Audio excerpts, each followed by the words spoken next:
Hi everyone, this is German World War II Archive and I hope you're all doing well. This video is gonna be a little bit different from the usual stuff that I upload.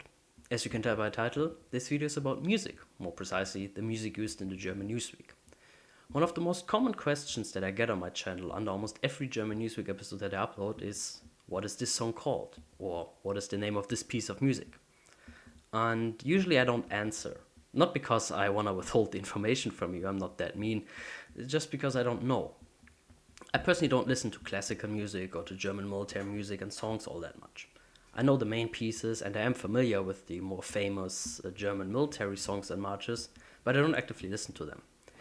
But I do know that a lot of other people are interested in German military marches, songs, etc. Not only from World War II, but also from World War I, from the German Empire, and especially Prussian military music. And you just need to look at any of these songs or marches that are uploaded on YouTube to see how popular they are and how many millions of views they have. And they are indeed a big part of German military history and tradition. But it's just not my kind of music. I personally listen more to modern music. Well, I say modern, but it's actually 20 years old. It's the music from the time when I grew up, so like the early 2000s. It's probably not modern music anymore. But I still wanted to take this opportunity to talk a little bit about the music used in the German Newsweek, the process behind it, how was it selected, why was it selected, and especially want to talk about two persons, Karl Mayer and Franz Friedl, who were the musical directors of the German Newsweek. I also want to talk about the musical sheets, where you can find all the music used in the German Newsweek episode. But before you get your hopes up, these musical sheets were most likely all destroyed, and I've never actually seen one for the German Newsweeks, so, that's that. I understand that this is a topic that is maybe not interesting for everyone, but if you are interested in that topic, then feel free to listen to it. Let's start at the very beginning. Why did the German Newsweek even had music in the first place? Most people would assume that it was there for propaganda reasons, to underline and underscore, the German military victories and the superiority of the Nazi ideology, and that is indeed one of the reasons. But music was quite common in newsreels all around the world at that time, and they would remain a common feature in newsreels until the entire concept of a weekly newsreel disappeared in the 1970s. The main idea of a newsreel was not the news. This may seem a bit weird, but people already knew what happened long before they set foot in a movie theater. They knew it from radio and newspapers long before they've seen a newsreel episode. The main idea of a newsreel was immersion, to actually see the events that everyone talked about and that you've read about in the newspaper. Being able to see moving images of an historical event was the main selling point, not the news itself. And for that immersion, music played an important role. Music was used to underline certain situations, from a somber piece playing during footage of a funeral to fast, happy music played during an exciting scene of a boxing fight or a racing event. As the German historian Karl Schramm puts it, but the most interesting thing about the newsreel was not the news, which you had usually heard on the radio or read in the newspaper beforehand, but the feeling or illusion of being there, of experiencing the moving images including music and commentary. So the music aspect was not purely propaganda, it was rather for immersion and was done in basically every newsreel from all over the world. It was not something exclusive to Nazi propaganda. When the UFA film company produced the German newsreel, they could get their hands on basically every piece of music they wanted. The exact size of the music archive of the UFA is not known, and much was destroyed at the end of World War II and in the years following due to bad storage conditions, but they had access to its own orchestra, the UFA Film Orchestra, which was founded in 1918. And money wasn't an issue, so they could license any musical piece they wanted, and since they had their own orchestra, also record anything they wanted. Interestingly, the production office of the German Newsweek in Berlin was damaged heavily in November 1943, so they had to move to some barracks outside of Berlin in June 1944, and they only took a fraction of the musical archive with them. So the variety of musical pieces in German Newsweek drastically went down after June 1944, and you can hear similar pieces over and over again. But how did the musical selection actually went in the German Newsweek? This is the point where we come to Karl Walter Mayer, a key figure as he was the musical director for the UFA Sound Week from 1938 onwards and the musical director for the German Newsweeks until 1942. Karl Mayer was born in 1898 in Dresden and initially worked as an actor, both for film and theater. In the mid-1930s, he began to work as a musical editor and in 1936 quit acting completely and focused on that job. For musical editing, he used a manual. Yes, seriously, he used this, the General Manual of Film Music. This was a fairly common standard work for musical editors working in the film industry. Published in 1927 by the German film composer Hans Erdmann and the Italian film composer Giuseppe Becche, who mainly worked in German cinema, it included a list of over 3,000 musical pieces for every kind of possible situation and a so-called scale register. The authors of said book wrote that it was important that the music and film sequence flow together, inseparable from each other. The entire book is actually available in the American Library of Congress and has been uploaded to their website, although only in German. Now, the way this book worked was that it basically was just page after page filled with musical pieces, sorted by themes.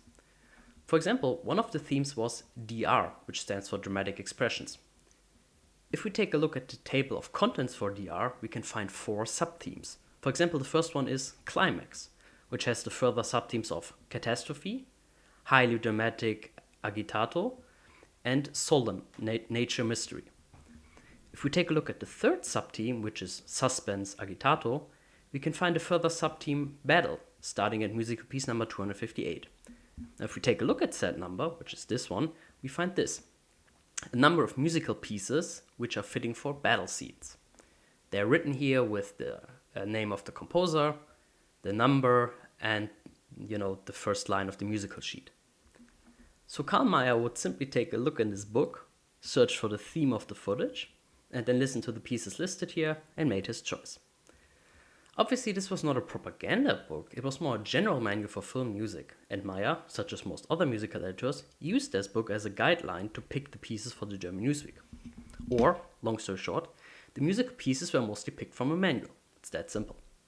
Mayer was removed from his position in 1942. The exact reasons are unknown, but apparently he fell from grace and in mid-1944 was even drafted for military service, ending up in Soviet captivity. Ironically enough, he worked for the post-war German Newsweek, simply called New German Newsweek, again as a musical editor from 1950 to 1967, creating a new, large music and sound archive using some leftovers from the World War II Newsweek archives. He died in 1985, aged 87. After Mayer was removed, he was replaced by Franz René Friedl, born in 1892 in Austria. This is a picture of him from 1912, seemingly the only picture of him available online. He initially worked as a musician, playing the viola in Germany, Austria, and even Argentina, before working as a freelance composer since 1927. From 1933 onwards, he mostly composed film music. During the Nazi era, he was one of the most commonly hired composers, creating music for various Nazi propaganda movies, including the infamous anti-Semitic movie, The Eternal Jew. In 1942, he became musical director of the German Newsweek, where he continued the general direction of his predecessor. With the war turning bad in 1944, and with the aforementioned limitation of the musical archive, there was not much he could do, except putting glorifying, uplifting music on scenes of old men erecting barricades in Berlin in February 1945, something that seems absurd to us nowadays. Ironically enough, Friedl was most likely not a Nazi, nor even interested in politics. He was mostly in it for the money. After World War II, he worked for the DEFA, the East German state movie company, producing music for communist propaganda movies.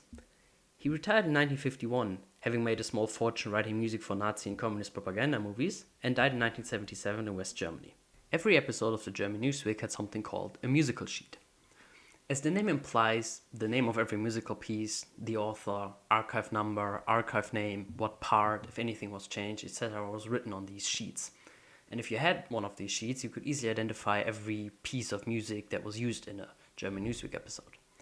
I have only ever seen one of these sheets for post-war German Newsweek episode, more precisely the New German Newsweek number 6 from early March 1950, which you can see here. On the left, you had the number of the sequence and the title, followed by the composer, the music name, and where the music came from. Interestingly, on this sheet, if something was written with the name UFA, for example, you have here UFA 1579, this meant that it actually came from the UFA archive from World War II, or from, before World War II. Also followed is an archive name that usually is of technical nature. For example, music classical number 4, or dance various number 32. With this, you could easily identify the musical pieces from the archives. I am, however, 99.9% certain that these musical sheets, along with most other documentation about the German Newsweek, was destroyed in the final phase of World War II. Generally, almost no actual documents, paperwork from the production of German Newsweek survived, only the film rules itself. However, if someone manages to eventually get their hands on one of these, you could identify every piece of music used in a German Newsweek episode. Alright, that's it for today. Thanks for listening to this little story. I hope you found it at least somewhat interesting. If you have any further questions, clarification, additional information, corrections, whatever, feel free to put them in the comments below. And thank you all very much for your time. Have a nice day and take care.